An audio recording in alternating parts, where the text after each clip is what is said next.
My name is Omar, we're here at Functional Core Fitness, and today we are going to talk about the single leg Romanian deadlift.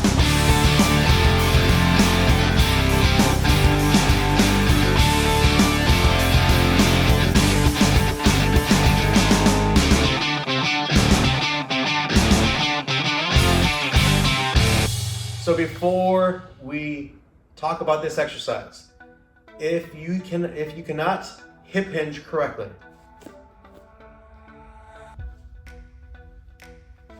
then we cannot move forward. But go back, reference back to the hip hinge video, master that with 2 feet, and then we can move on to this exercise. All right, single leg Romanian deadlift. We are basically hip hinging on one leg. That's all it is. We're just taking away one base of support and now only supporting ourselves with one leg. But before we talk about all that, we first have to make sure that the joints are all properly aligned and all functioning correctly. Now, our feet, we want to make sure that the 3 points of contact are on the floor. Under the big toe, under the pinky toe, and the heel. 3 points of connection. The knee, we want to make sure that it's slightly bent. We never want to lock our knees in any of our movements.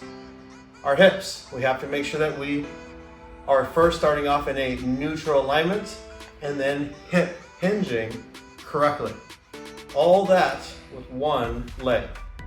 Now, if we cannot do it with one leg, we can always support ourselves with the opposite leg, okay? We're hip hinging, so which means that the support leg has to be close to the center. It can't be reached too far back, but I guess it can. You know what, I'll take it back. It can be. The further that your base of support, the easier the movement's going to be. As we progress by closing the space and then eventually balancing on one leg. So, here we go. Single leg Romanian deadlift. 3 points of connection on the floor, check. Knee slightly bent, check. Hip, neutral alignment, check. Shoulders above the hips, check. Core activated, check. Head looking forward, just a little tip. Wherever your chest is looking at, your eyes should be looking at the same thing. So when I hip hinge and I hinge over, when my chest is looking downward, my eyes are looking at downward as well. So now that I've completed my checklist, I'm going to balance on one leg, and then I'm going to hip hinge. As I hip hinge, I'm driving the hips backwards.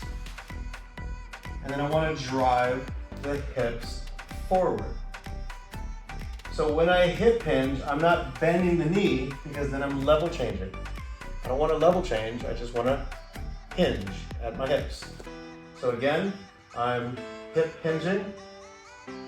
Now, with the non-balancing leg, I'm making sure that my leg is straight in alignment with the rest of my body. It's a little bit more advanced balance, but this is what we want to shoot for. And then when I come up, I'm driving my hips forward at the same time, squeezing my glute to finish the movement. Now breathing, I want to make sure that when I hip hinge, I inhale. Okay, and then once I'm here, then I'm going to exhale as I hinge up. Inhale, making sure that my back is straight, my knee is slightly bent, hinging my hip correctly, driving my hip to finish the movement. Now, this movement mimics day-to-day activity. We're always in an asymmetrical position. When we pick something up from say from the couch or something, most likely we're gonna pick something up with one leg in front, other leg back. Very uncommon to do with 2 feet. I mean, we do it, but it's easier if we reach. But that's where we get injured if we incorrectly reach forward without moving our hips. Or if we lock our knee and then at the same time not move our hips. So we have to get into the we have to really start getting to the habit of driving our hips forward and backwards to protect our back. And that's why the single leg or just the Romanian deadlift is important, because it promotes hip hinging if done correctly. So again, hip single leg Romanian deadlift.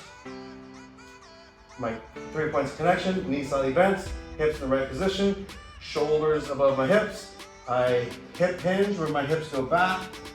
I'm bringing my leg back, and then as I come up, I squeeze my hips finished. Inhale on the way down, exhale as I come up, and squeeze my glutes. All right, very difficult exercise. Good luck, and we will see you in next week's video.